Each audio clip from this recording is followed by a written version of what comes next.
Hi hello నమస్తే welcome to our channel.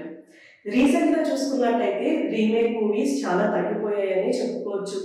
నార్మల్గా ఏ లాంగ్వేజ్లో అయినా ఒక మూవీ హిట్ అయితే అది మన లాంగ్వేజెస్లోకి రీమేక్ చేసుకోవడం కామన్. హిందీ మూవీస్ని తెలుగులో రీమేక్ చేశారు, తెలుగు మూవీస్ని హిందీలో రీమేక్ చేశారు. అలాగే తమిళ్, కన్నడ, మలయాళం మూవీస్ని కూడా తెలుగులో రీమేక్ చేసి ఆ మూవీస్ కూడా మంచి రెస్పాన్స్ తెచ్చుకున్న విషయం మనందరికీ తెలుసు. కానీ ఇప్పుడు రీమేక్ మూవీస్ చాలా తగ్గిపోయాయి. దీని గురించి రీసెంట్ గా బన్నీ వాస్ గారు కూడా మాట్లాడారు. రీసెంట్ గా బిగ్గెస్ట్ హిట్ అయిన చావా మూవీని రీమేక్ చేసే ఆలోచనలు ఉన్నాయా అని క్వశ్చన్ లాగా ఆయన మాట్లాడుతూ, అంత మంచి మూవీని నేను రీమేక్ చేసే ధైర్యం చేయలేను. అయినా ఇప్పుడు రీమేక్ మూవీస్ అనేవి చాలా తగ్గిపోయాయి. మూవీ రిలీజ్ అయిన కొన్ని వారాలకే ఓటీటీలోకి వచ్చేస్తుంది. మూవీ ఏ లాంగ్వేజ్ లో రిలీజ్ అయినా కానీ ఓటీటీలోకి వచ్చేటప్పుడు ఆల్మోస్ట్ అన్ని లాంగ్వేజెస్ లో రిలీజ్ అవుతుంది.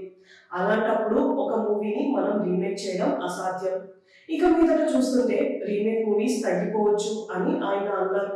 ఇది కూడా నిజమే కదా. ఒక మూవీ హిట్ అయితే అది 6 to 8 వీక్స్ లోనే ఓటీటీలోకి వచ్చేస్తుంది.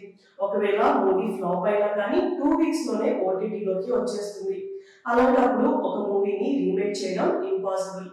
ఒక మూవీని రీమేక్ చేయాలి అంటే అసలు ఆ మూవీ ఓటీటీలో రిలీజ్ చేయకూడదు.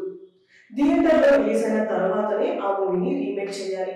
కానీ ఇప్పుడు ప్రొడ్యూసర్స్ కూడా ఓటీటీ బిజినెస్ ని వదులుకోవడానికి ఏమాత్రం ఇష్టపడట్లేదు. ఇదంతా చూస్తుంటే రీమేక్ మూవీస్ అనేవి ఇప్పుడు తగ్గిపోవచ్చు అని చెప్పుకోవచ్చు. ఇలాంటి వీడియోస్ కోసం మా ఛానల్ ని సబ్స్క్రైబ్ చేసుకోండి. Thank you for watching.